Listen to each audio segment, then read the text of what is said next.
Today we will discuss about play therapy.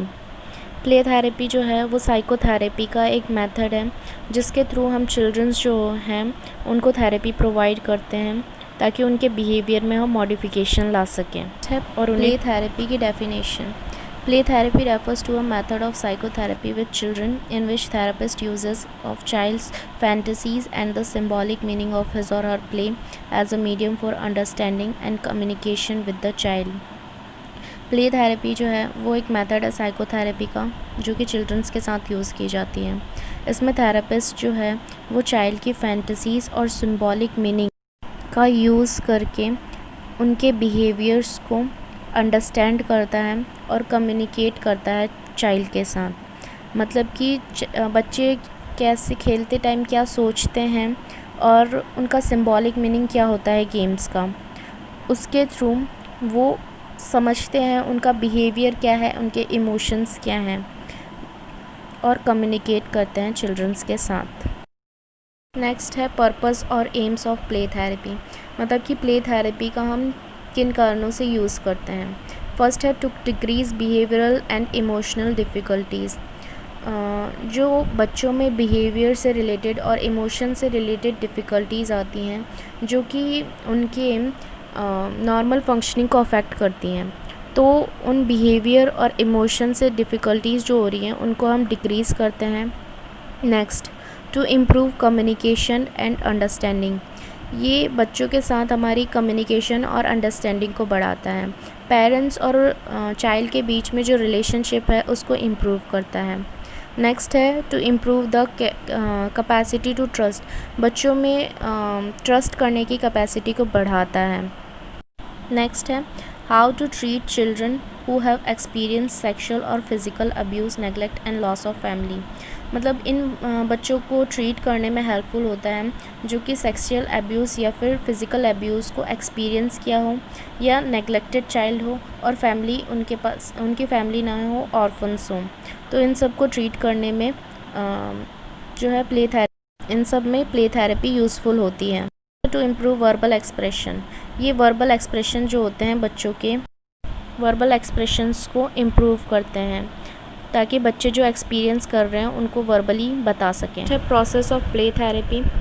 Play therapy में 3 phases हैं, initial phase, middle phase and termination phase. Initial phase जो होती है वो सबसे पहली फ़ेज़ होती है। इसमें थेरेपिस्ट जो होता है वो बच्चों से अकेले में मिलता है और पेरेंट्स से अकेले में मिलता है, दोनों को साथ में भी मिल सकता है, बट मोस्ट ऑफ सेशंस जो होते हैं उनमें थेरेपिस्ट जो है बच्चों से अकेले में मिलता है। नेक्स्ट है कि ये फ्रीक्वेंसी ऑफ सेशंस जो होती हैं, मतलब वह हफ्ते में 1 या 2 बार जो है ये सेशंस जो होते हैं वो कराए जाते हैं और इनका ड्यूरेशन रहता है 45 टू 50 मिनट्स। जनरली क्लिनिक्स जो होते हैं, मेंटल हेल्थ क्लिनिक्स, उनमें ये सेशन का टाइमिंग जो होता है वो 30 मिनट्स का होता है। एंड मंथ में जो ये सेशन होते हैं वो पर्टिकुलर एक ही दिन होते हैं। जैसे कि एक वीक में ये मंडे को और थर्सडे को हुआ है तो नेक्स्ट वीक में भी ये मंडे और थर्सडे को ही होना चाहिए, जिससे एक सिस्टमेटिक इफ़ेक्ट बना रहे और पेरेंट्स जो हैं और चाइल्ड जो है वो सिक्योर फील कर सकें। और इस फेज़ के ड्यूरिंग जो थेरेपिस्ट होता है वो इन्फॉर्मेशन कलेक्ट करता है जितनी ज़्यादा वो हो सके, पेरेंट्स के थ्रू भी कर सकता है और चाइल्ड से भी पूछ सकता है उसके आइडेंटिफिकेशन से रिलेटेड, और जो भी चाइल्ड की प्रॉब्लम है या फिर उसका नेचर है उसके बारे में पूरी डिटेल जो है इनिशियल फेज़ में थेरेपिस्ट कलेक्ट कर लेता है। नेक्स्ट है सेकेंड फेज़ है मिडिल फेज़। इस फेज़ में play activity are provided to the child based on the needs and disease condition.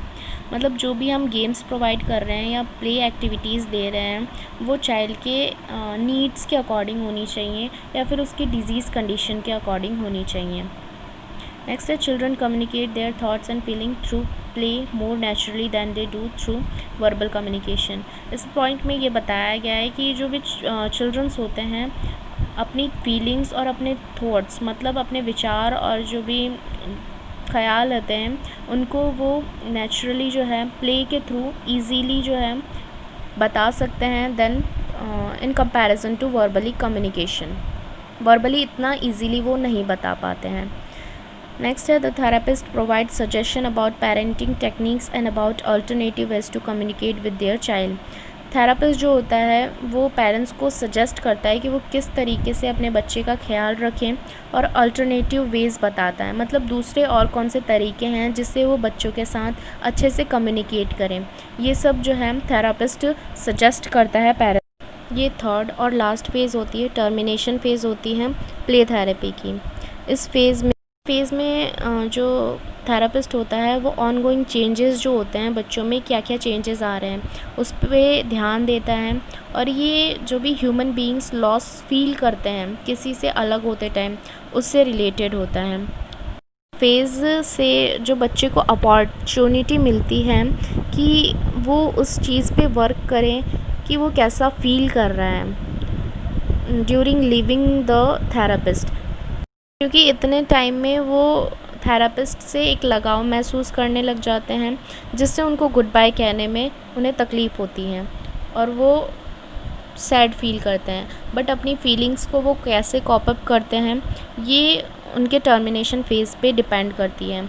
इसीलिए जो थेरेपिस्ट हैं उसको भी एक अपॉर्चुनिटी देनी चाहिए टू से good by two the parents and the child after having become involved, मतलब वो इजीली जो है चाइल्ड और पेरेंट्स को इजीली गुड बाय कर सकें। नेक्स्ट है प्रोज, मतलब advantages of play therapy. Play therapy के क्या क्या फ़ायदा हैं। फर्स्ट है relieve tension and pent up emotion, मतलब ये प्ले थेरेपी के थ्रू जो है बच्चा टेंशन रिलीफ फील कर सकता है और अपने इमोशंस को पेंट अप मतलब बाहर निकाल सकता है। सेकंड है इम्प्रूव इमोशनल ग्रोथ, ये बच्चे की इमोशनल ग्रोथ को इम्प्रूव करती है। नेक्स्ट है help the therapist to know family relationship, play therapy के थ्रू जो है थेरेपिस्ट को फैमिली रिलेशनशिप के बारे में पता चलता है जिससे वो फैमिली रिलेशनशिप को इम्प्रूव करने के लिए भी सजेस्ट कर सकता है। नेक्स्ट है helps to know aspect of personality, play therapy बताती है कि वो पर्सनैलिटी कैसे है बच्चे की, मतलब कि वो किस टाइप का गेम पसंद करता है, उससे उसकी पर्सनैलिटी जो है वो शो होती है। नेक्स्ट है helps to know intelligence level of child, ये बच्चे की इंटेलिजेंस लेवल को पता लगाने में काम करती है, जैसे कि अगर उसे पज़ल्स पसंद है और उन पज़ल्स को वो कितने टाइम में सॉल्व करता है और कितनी इजीली सॉल्व करता है, ये उसके इंटेलिजेंस लेवल को शो करती है।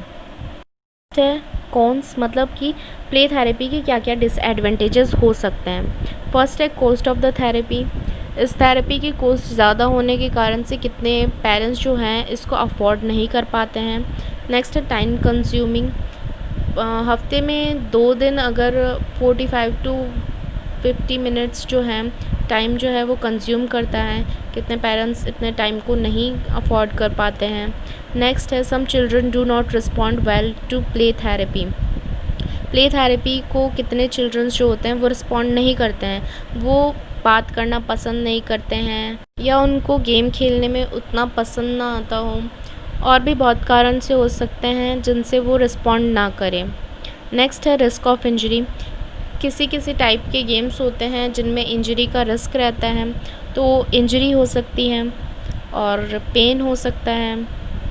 और बस, थैंक यू।